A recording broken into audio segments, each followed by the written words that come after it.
everyone.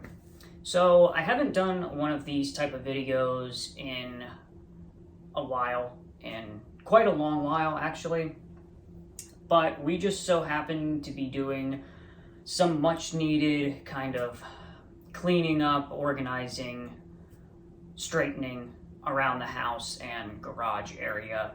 And I came across a couple things that I thought might be good to do a video on.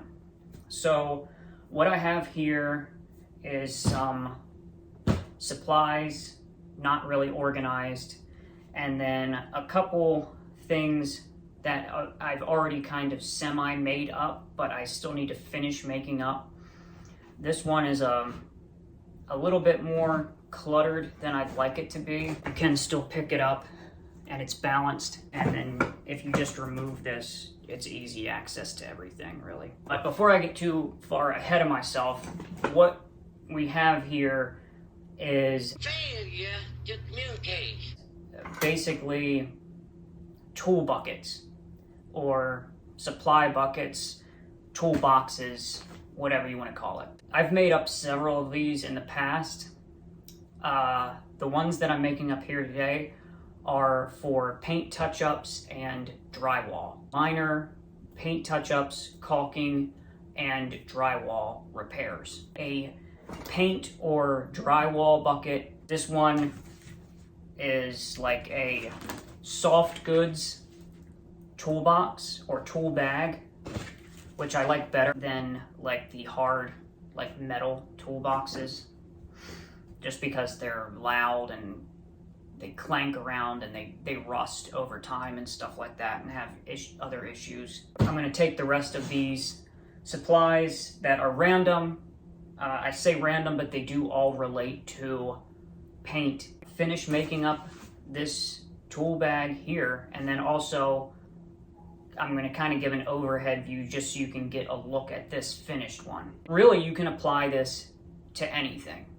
It doesn't just have to be for paint. Put everything in it that you're going to need for whatever task it is that you're trying to make a bucket up for. So everything is right there, and then you can set it in a easily accessible part of your home or even in your car or work vehicle. It's easy access. You just grab it, you pick it up, take it with you, and you know that everything that you need is going to be at arm's length. You can make up a tool bucket. You can make up a cleaning bucket. Emergency kit to keep in your vehicle. That's a really good, useful one. Everybody should have an emergency kit to keep in their vehicle. Another really good one that comes to mind is just a first aid kit. I kind of wish that there was like a job centered around making these things, because, not to toot my own horn, but I've gotten pretty good at making them up over the years. Okay, so we got this extension rod for the roller. It's pretty long, actually. It's really good. Get this out of the way. Some tape for drywall patches. And we got our drywall mixer, some rollers, and down there is just like a mini tub of drywall, mud, some blue tape, and a couple tubes of caulk gun. And we got a few different brushes, mini roller, couple of tools, different size tools for drywall patches, just a regular flathead screwdriver, just because you might need it, and then a couple other little random things, just to throw them in here, just to have them, like some snips, box cutter,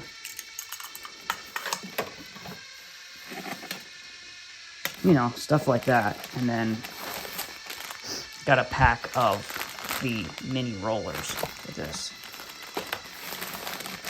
for that size, just for like the more precision stuff. And then a couple pencils over here in case you need them, magic eraser, and some paint stirrers over here, which you can reuse, by the way. And then the roller over here, which attaches to this extension rod. So does the mini.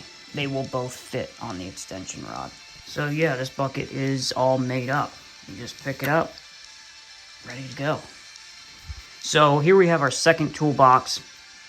I wanted to make up 2 of them just so I have one to kind of keep in a spot where I can access it, and then another one keep in a spot where anybody can access it, and also just so that I have one that I can just take with me on the go if I need to, you know, take it, throw it in the car and go somewhere.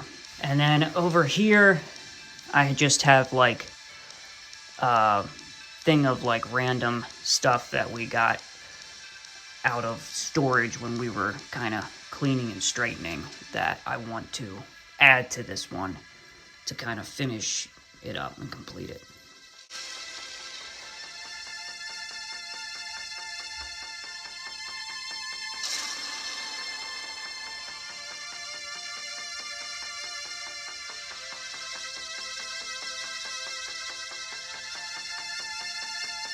Okay, so I've got this tool bag made up.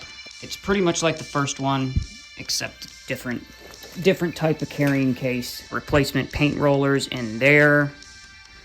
Not quite a sophisticated extension rod like the first one, but we do have this one to extend this roller if you need to. Quite a few more size brushes in this one. Magic eraser, bucket here for mixing. You could use it for paint, you could use it for drywall, as long as you clean it out, you know.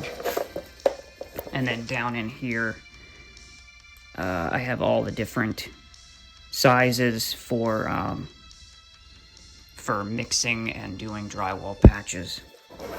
It's got this zipper compartment over on this side, which I don't have anything in right now, but in case you have like any kind of loose parts, maybe if you have to like take something down off the wall or something like that in order to paint, you have like some screws or bolts or stuff like that, you could throw them in there and zip it up so they don't get lost.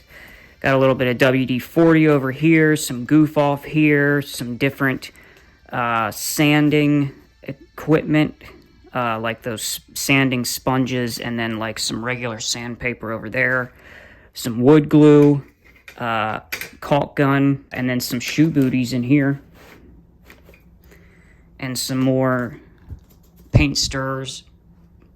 So yeah, this is going to be the one that I'm going to keep in a spot like downstairs maybe.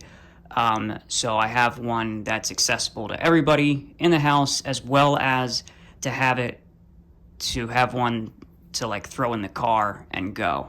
Because this one's like a little bit better of a size, like you could throw it in the front seat if you wanted to. Okay, so real quick, just because it is starting to rain, I wanted to just show my tool bucket that I keep in the truck.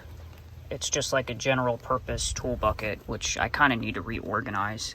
Maybe switch some of this stuff into one of the paint buckets, but you know, you got a couple screwdrivers, scissors, pencils. They have stuff like this and the bucket at Lowe's and Home Depot. So anyway, that's going to be about it. As always, thanks for tuning in and hanging out. Thanks for watching. Catch you next time. Bye.